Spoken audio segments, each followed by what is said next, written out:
Did you know that Jeff Bezos has found his idea for Amazon through market research? But wait, what do those market research firms actually do? Today, I'm gonna tell you what I do as a market researcher, and you can do too. In this video, we're gonna cover the situations when market research is most useful, the key types of market research, which questions you need to ask to have a successful business, and how to use AI for some of those steps. Market research is really useful when you are starting a new business. Which business to launch, which one of them is going to be better in terms of profitability, more clients, more money, and easier launch. Maybe you know which business you want to start, but you cannot sell everything to everybody. You need to find a niche. And there is one more thing which I do a lot for my clients. This is product discovery, where you realize that you want to be in this niche, in this market. Maybe you're making a coffee shop for IT people, or you're making a media website for tech entrepreneurs, or maybe you are making a community for women. But what this should look like, what your product should do, what are the most important functions. With this process of product discovery, you can answer just that. Before we dive into the process of market research and the types of market research, I want to share with you 3 core principles. And the first one is market segmentation. You heard about finding that perfect niche, and this is exactly what I mean by segmentation. Houses in New York City, for example, all the housing, all the apartments in the New York City is a market. But if you are a real estate agent, you cannot sell all of the apartments in New York City. You have to choose a district. You have to choose a price tag, because luxury apartments are not sold the same way as the budget ones. And you gotta find your target customer. Like, do they have kids or not? How many rooms they need? Stuff like that. So if you know that I am selling this for category X, then you're good. If you're selling the New York City apartments for people who work in tech or banking in the city and don't have kids and have a medium budget, then you're good. Then this is a market segment and a niche that you are in. Second core principle is competitor research, could be also named benchmarking, could be also named case approach. It's similar, and the idea is you need to understand what works in the market that you are entering. In case of competitor research, those are your direct competitor and you would need to compete with them. In case of benchmarking, you could look for inspiration or models in other markets.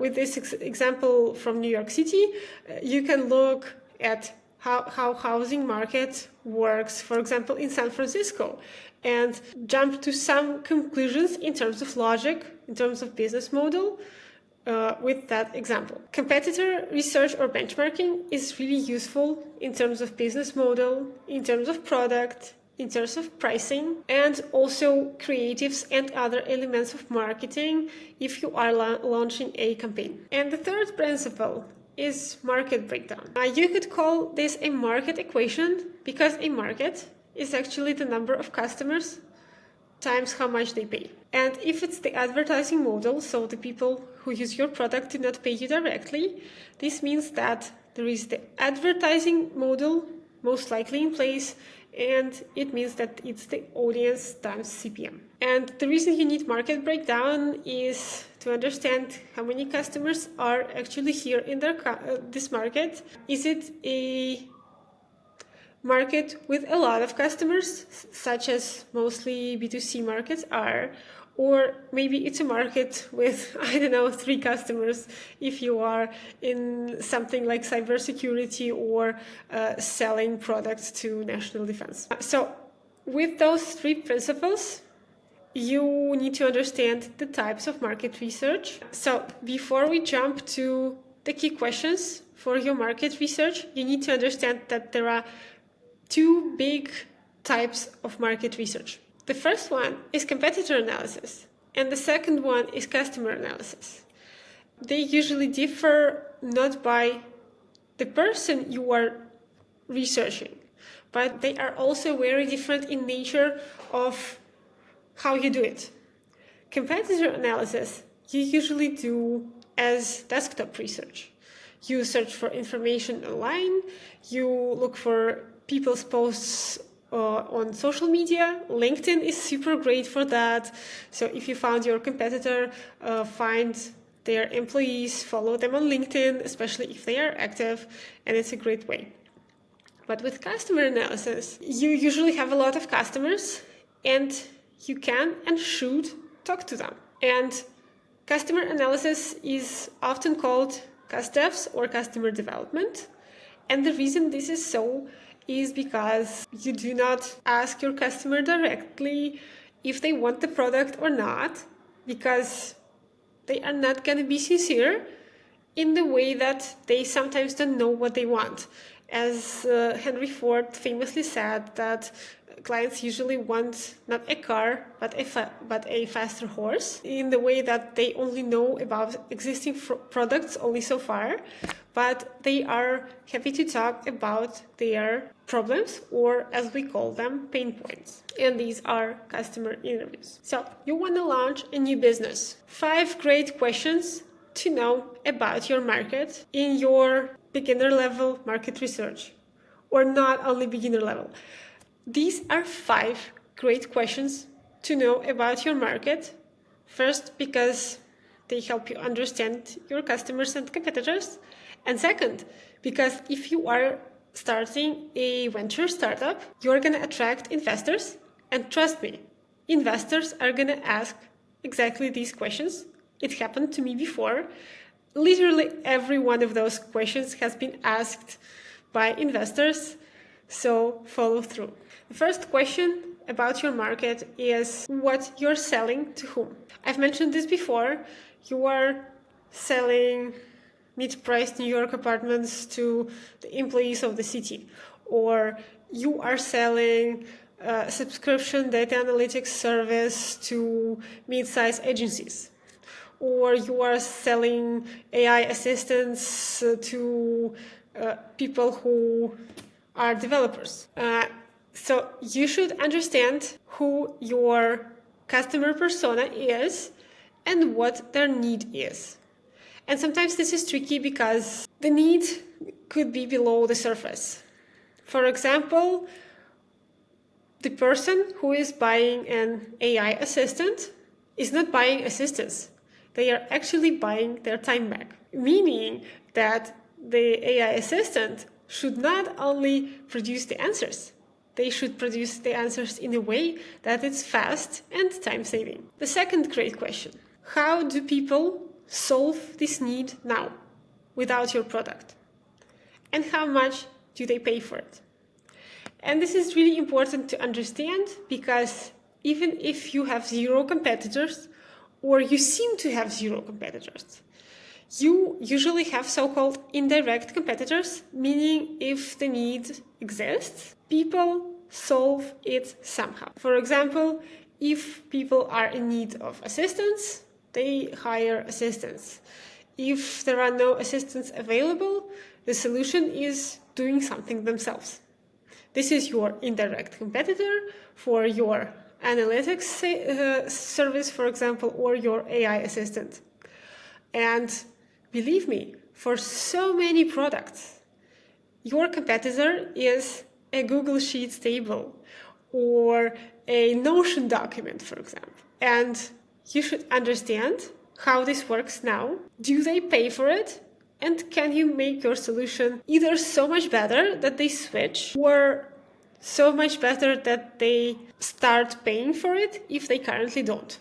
So, for example, if you are competing with Google Sheets, you need to be super good for them to abandon their Google Sheets, but you also need to be super good for them to see the value to pay for it. And this is a real struggle for many B2B SaaS products nowadays, including the ones with AI. Number 3, who are your key competitors? Of course, investors ask this, but below the surface, there is this question of how big the market is. Is it already dominated by 2 or 3 big names? If yes, it's called a concentrated market, and it's much harder to dominate than if there are a lot of small competitors or there is no one great solution. Number 4, why you? Why you are better than the existing competitors in your market. And here you need to have an unfair advantage, so-called something that makes your expertise unique, or have a great partnership network, a great expert network. Maybe you have a lot of money, but in this situation you are likely Google or Amazon. Maybe you can hire the best talent because you are well known in your industry, you are, so to say, famous. Maybe your engineering team is brilliant. Whatever this is, you need to show this, and especially if you can win against big names such as Google and Amazon, respect to you, and you should stress it in your investor presentation. And number 5 is related to number 4, is why the top corporation in your market cannot copy you. And you should really think about it. Especially with the AI, this question usually sounds like this. Why the next version of OpenAI is not gonna kill your product, for example, your AI assistant. In other words, how and why the big player with virtually infinite resources is not gonna do what your small startup does. And this is your answer right there, your niche. If your niche is really specific, if it requires domain expertise from several industries, for example, technology, biology, or maybe technology plus communities, or maybe technology plus journalism, something plus something. Sometimes the big names just do not have this combination of expertise. And if the niche is small, sometimes it's just not worthy for them to enter that niche. And you can take your position. And the question you've been waiting for, how can we use AI for this? Starting with competitor analysis. You can go to ChatGPT and describe your product, describe your idea, and say, please find me 5 top competitors for this product in the US market or whatever market. For customer analysis, a great way to use ChatGPT would be, first, you can ask ChatGPT to design your interview questions. You can say, here is my product idea, here is my customer persona, here is what I want to know, please design the interview questions. But you can even replace the actual interviews with ChatGPT, not completely, but to understand the general idea of your product a little bit better at a very early stage. While you are still looking for respondents, what you can do is say, hey ChatGPT, I'm a marketer, I'm conducting interview for this product. Please imagine that you are, and give them this customer persona, who they are and what they're looking for, and then ask those questions to ChatGPT. And believe me, this is gonna be not a bad interview. At least for starters, when you don't have your interviewees and you just have a couple hours with ChatGPT, you are gonna make progress in your market research. That would be the key GPT uses for your market research. I wish you luck. If you have any questions about market research, please type them in the chat. If you would like to share your idea and brainstorm with me about your market, please book a demo call on my website or DM me on LinkedIn. Thank you very much for watching.